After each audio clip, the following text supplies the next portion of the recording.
নমস্কার, বাঙালির ঘরকন্যায় সবাইকে স্বাগত। লাউয়ের তো অনেক রকম রান্না আপনারা খেয়েছেন, আমিও করি। এটা একেবারে একটু অন্য ধাঁচের রান্না। এটার নাম লাউ দুধ শুক্তো।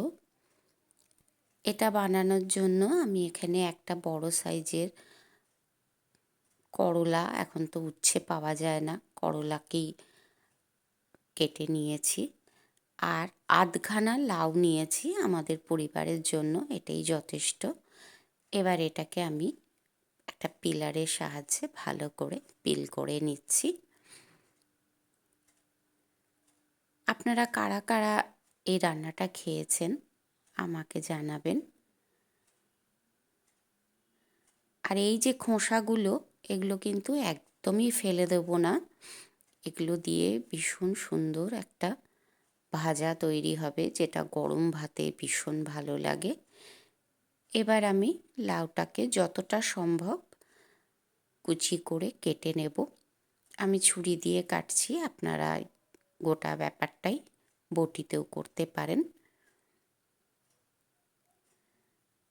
আমার সমস্ত লাউ কাটা হয়ে গেছে। এবার একটা কড়াই গরম করে তাতে আমি কয়েকটা ডালের বড়ি দিয়ে ভেজে নিচ্ছি। এগুলো একটু লালচে করে ভেজে একটা বাটিতে তুলে নেব। আর ওই তেলের মধ্যেই আমি উচ্ছেগুলো যে কেটে রেখেছিলাম সেটা দিয়ে দিচ্ছি। আমি এতে কিন্তু একটু নুন মাখিয়ে রেখেছিলাম, তাই আলাদা করে আর নুন দেব না।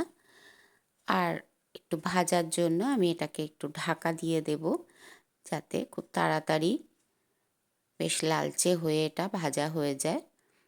এটাও সুন্দর ভাজা হয়ে গেছে, এটাকেও আমি তুলে পাশে সরিয়ে রাখবো।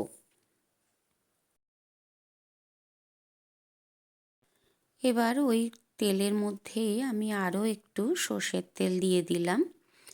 এবার সর্ষে আর রাঁধুনি ফোড়ন দিয়ে দিয়েছি। যখন সর্ষেগুলো চটপট করে ফুটে উঠছে, তখন আমি লাউটা দিয়ে দিলাম। আমি এই লাউটাকে একটু ভাপ দিয়ে নিয়েছি, জাস্ট একটু গরম জলে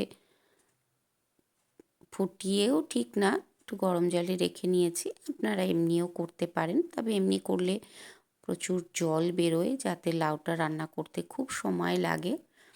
এবার এতে আমি পরিমাণ মতন নুন দিয়ে দিলাম। এবার এটাকে আমি একটু ভাজা ভাজা করতে থাকবো।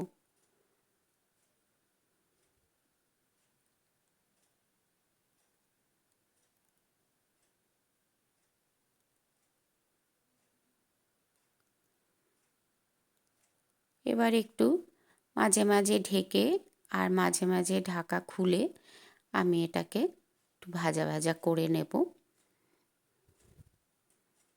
এই রান্নায় তো কোনো মশলা পড়ে না।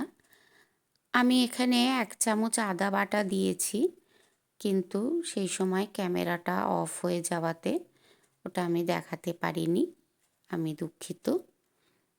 এবার এতে আমি 1 চামচ পরিমাণ চিনি দিয়ে দিলাম।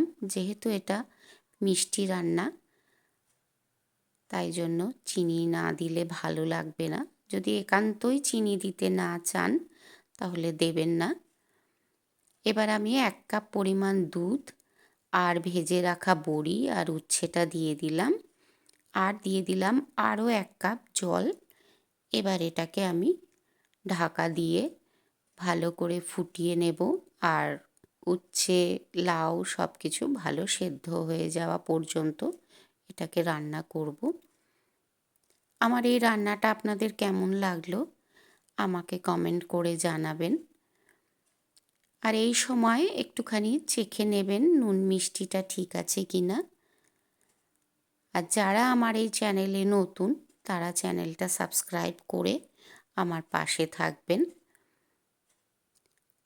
আমি এটাকে ভালো করে আরেকটু ফুটিয়ে আরেকটু ঘন করে নেব, নিয়ে আঁচ বন্ধ করে একটা বাটিতে তুলে নেব। এই সময় একটু লাউ বা উচ্ছে তেতো জাতীয় জিনিস খাওয়া খুবই ভালো। আর গরমকালে তো এই শুক্তোটা ভীষণই পেটের জন্য উপকারী। এবার এটা গরম ভাতে পরিবেশনের জন্য একদম তৈরি।